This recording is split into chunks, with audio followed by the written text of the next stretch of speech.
Have you ever sat back and thought about how short and fragile a human's life is? Life is an uncurable illness. We cannot neglect our death's imminence, and our lifespan is an insignificant millisecond when compared to humanity on its own, let alone the Earth or the universe.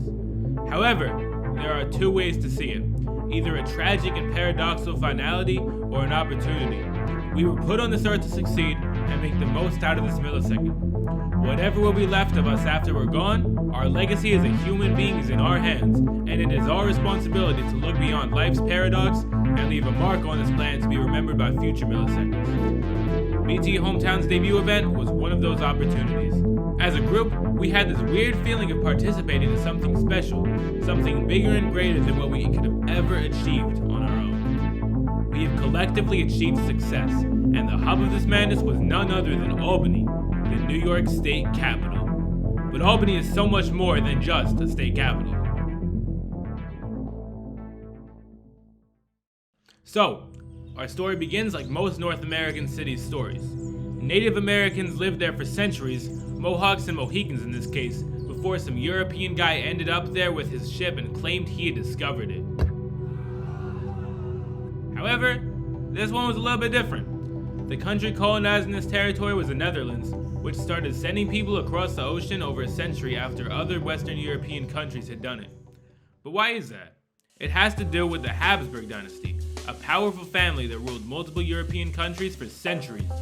More specifically, King Philip II of Spain, who ruled the Low Countries, which covered current-day Netherlands, Belgium, and Luxembourg. I know it's confusing. In an attempt to centralize wealth around him and his family, King Philip II prohibited Dutch merchants from sending ships across the ocean, essentially making any overseas trade route impossible. This ultimately led, along with other things, to the Dutch Revolt in 1566. The Netherlands was an independent state by 1581. Dutch merchants then started establishing trade routes with Asia, mostly for spices, but had considerable difficulties to settle them, partly because of the competition with other European countries. A Dutch company named the East India Company had a genius idea. They thought, yo, what if we sent a ship across the Atlantic to find a route to China? That's what they did, and in 1609, the company sponsored that trip, and an English navigator called Henry Hudson set sail to find it. He obviously didn't find China, but he found a river, which is now actually named after him, and he sailed 150 miles up the river before deciding, you know what, fuck that, it does not lead to China. However, instead of responding to this unfruitful attempt by sending other ships to find the route to China, the company decided to establish a trading post where Hudson had turned around, which was the area where Albany currently sits on. Just like that, in 1614, the New Netherland was an official colony, covering the current states of New York, New Jersey, Connecticut, and Delaware. New Netherland's first settlement was located in the Albany area, the small trading post of Fort Nassau. However, calling it a town would be a vast overstatement, as it only housed a few fur traders and very temporary structures who were brought there by the prospect of wealth. The trading post was destroyed in a flood 3 years later, and they lived unhappily ever after. In 1621, the West India Company arrived though, and decided to build a fort at the same place. Fort Orange was born, and way more permanent than what Fort Nassau could have even dreamed to be. So permanent in fact that only 8 years later, a patroon would be given 24 miles of the Hudson River's shoreline for agricultural purposes. This ultimately led to misunderstandings on the ownership of the land around the fort, resulting to some land disputes. Furthermore, the patroonship system was perceived by many as a threat for the fur trading business, especially in a small fur traders village located north of the fort called Beverwyck. This land dispute was taken seriously by some dude named Peter Stuyvesant, aka the Director General of the colony at this time. In 1652, he directed the construction of a courthouse in the village of Beverwyck to solve the issue. Beverwyck had around 500 residents at the time, and in 1664, England sent a fleet to the area to seize the territory. The Dutch surrendered without a fight, making Sun Tzu proud of England. New Netherland was renamed New York, and Beverwyck was renamed Albany. A few years later, on July 22nd, 1682, a dude named Thomas Dongan, provincial governor at the time, said, "You know, it's cool living here and all, but wouldn't it be better if we were officially a city? I mean, we already have what it takes." People agreed with him, and the Dongan Charter was born to officially register Albany as a city, making it the oldest chartered city in the US. Now, did you know Albany had a major impact on the independence of the US? In 1754, the ever-rising tensions between French and English colonies led to the French and Indian War. To increase their chances of succeeding, it was decided amongst British colonies that joining forces into a more centralized government would be a great idea. 7 of them sent delegates to the Albany City Hall, the Stad Hoys, to discuss the Albany Plan of Union.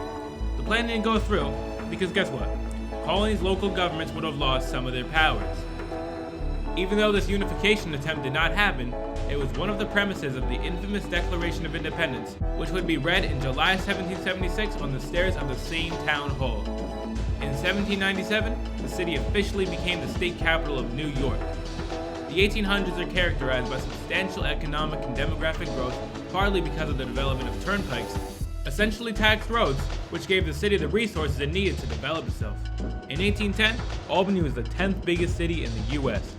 In 1825, the Erie Canal, a canal that links the Great Lakes to the Hudson River, was completed. It meant that an insane number of steamboats, merchandise, and people were transiting through the city, increasing its economic growth even more, which led to the construction of a port in the Albany Basin. At the time, the city was known as a transportation hub, and Erastus Corning I, a very lucrative Albany businessman and mayor from 1834 to 1837, solidified that reputation. In 1854, he consolidated 10 railway lines linking Albany and Buffalo to the New York Central Railroad. Mines and factories started popping left and right, which brought many workers to the city. The city also set its place in the banking industry with globally known banks such as KeyBank, North Star Bank, and American Express, all founded in Albany. The monumental state capitol was completed in 1899 after 32 years of construction, and in 1900, the city had reached a population of 94,151. One of the first commercial airports in the US was actually built in Albany in 1908, and the city would reach its peak in 1950 with a population of 134,995. That's when someone really important arrived in our story. A Guinness World Record holder, the longest running mayor of the history of the US to be more specific, Erastus Corning II. Erastus Corning II stayed mayor for Albany for 42 years, from 1941 until his death in 1983.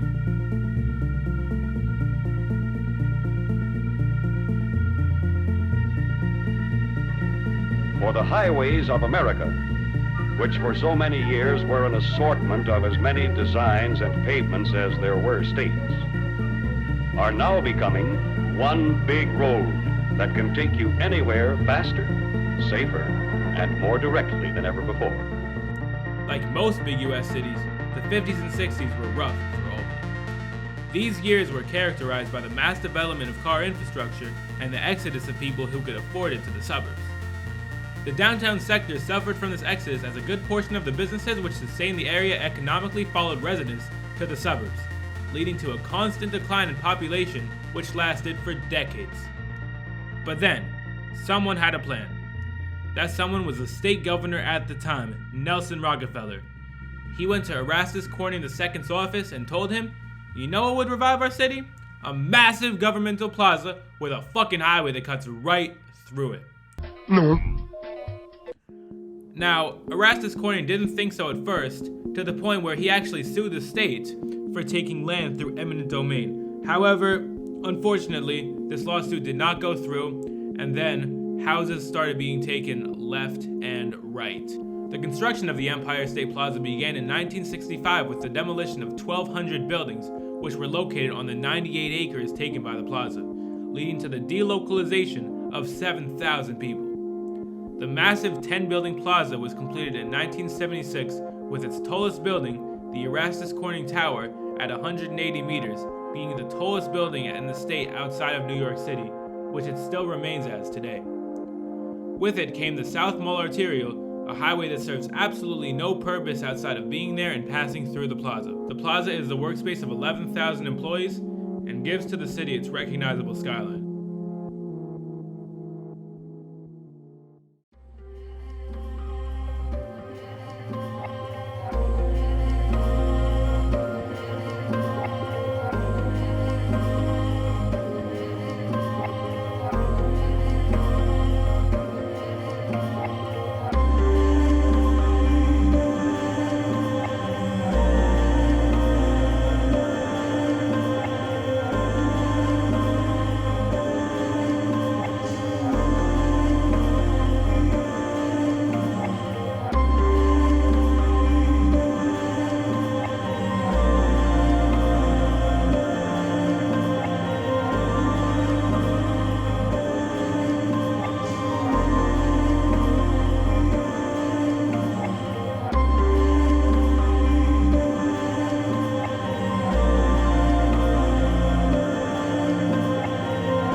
we truly went all out on this one. We had already done 42 buildings on the first night of the event without even sacrificing quality. 75 buildings on day 2, 100 on day 4, 200 on day 11, 300 on day 19, and we reached a grand total of 408 buildings in 1 month on our first event. Stay until the very end to see the total build count of the 34 builders who participated to make this month incredible.